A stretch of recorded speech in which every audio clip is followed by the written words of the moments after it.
invités, nous aurons la chance d'avoir quelques semaines la formatrice en communication relationnelle, Madame Dominique Geoffroy, qui va nous parler de toutes sortes de choses. Puis on commence aujourd'hui en parlant de relations interpersonnelles. Bonjour, Madame Geoffroy. Bonjour.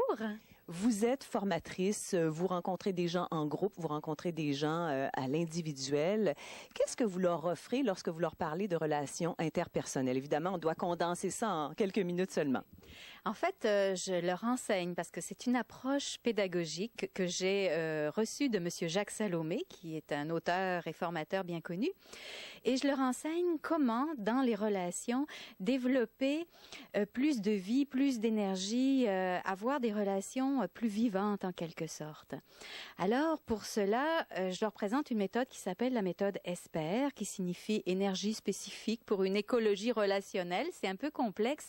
Ce que ça veut dire, en quelque sorte, c'est apprendre à se respecter soi-même tout en respectant l'autre. C'est tout un défi. Pour cela, cette approche propose des outils et des règles d'hygiène relationnelle.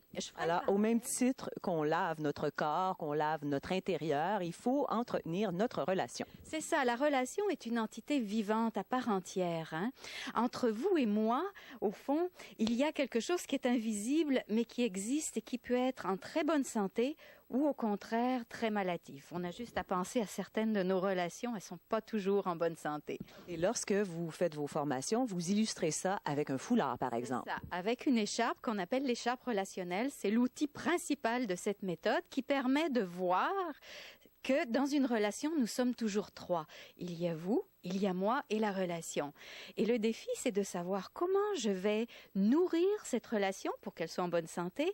Si jamais elle était en mauvaise santé, comment je vais faire pour l'entretenir, la nettoyer, au même titre que notre corps, en effet. Alors pour ça, il y a des règles d'hygiène relationnelle et d'autres outils. Et par exemple, les gens qui viennent vous consulter ou suivent les formations, est-ce que ce sont seulement des couples? Est-ce qu'on peut venir si on est deux sœurs, si on est deux frères? Exactement. Au fond, ça s'adresse à toute forme de relation, que ce soit les relations professionnelles, les relations conjugales, parents-enfants, familiales ou sociales, et aussi la relation avec soi-même, qui n'est pas la moindre, parce que tout part de soi. On apprend en effet dans cette approche que nous sommes responsables à notre bout de la relation. Vous imaginez l'écharpe, votre bout, mon bout. Eh bien, à mon bout, je suis totalement responsable de ce qui se passe. Je suis responsable de ce que je vais dire, de ce que je vais faire, ne pas dire ou ne pas faire. C'est moi qui produis à mon bout de la relation. Lorsque mon message se rend au bout de l'autre, eh bien, l'autre n'est pas responsable de ce que j'ai dit, mais il est responsable de ce qu'il va faire avec. Et parfois, si ça va mal, il y a un nœud, et on peut l'illustrer avec l'écharpe, justement. Ça ne passe pas. Vous avez des outils pour aider, justement, à faire passer le message. C'est ça, pour défaire les nœuds. Alors, d'abord, dans un premier temps, puis ça sera l'objet de la prochaine chronique, on va démystifier puis mettre à jour vraiment tous les poisons relationnels qui circulent dans nos relations. Au même titre que lorsque je me nourris, je peux avaler certains poisons ou que je vais déposer des poisons sur la terre à un moment donné, on n'est plus capable, il n'y a plus rien qui passe. D'ailleurs, on le dit. Ça passe pas entre moi et l'autre. Eh bien, c'est que c'est trop encrassé.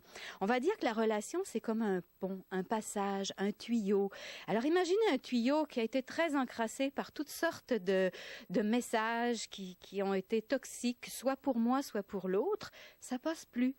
Alors oui, on a des outils pour nettoyer la tuyauterie relationnelle, puis on a aussi des outils pour apprendre à la nourrir. On va parler de ça lors d'une prochaine chronique. Est-ce qu'on peut nommer un ou deux poisons que les gens se préparent? Oui, alors un des premiers poisons et qui est très très fréquent, et puis s'il vous plaît, ne vous culpabilisez pas avec ça, on a hérité ça de nos arrière-grands-parents, ça se transmet de génération en génération. L'injonction, par exemple.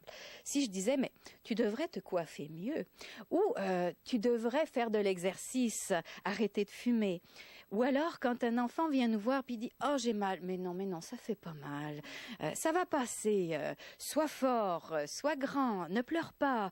Alors toute la journée, on s'envoie des injonctions et on se les envoie aussi à soi-même. Il faudrait que je sois meilleure, une meilleure mère, il faudrait que j'aille faire de l'exercice. Quand on se donne au début de l'an tout un tas de bonnes intentions, on se donne des injonctions. Ça nous donne une petite idée, un aperçu de ce dont on parlera lors de notre prochaine chronique. En attendant, les gens peuvent vous rejoindre. On laisse un numéro à l'écran s'ils ont envie d'en savoir un petit peu plus long. Merci beaucoup, Madame Geoffroy. Ça me fait plaisir. Au revoir.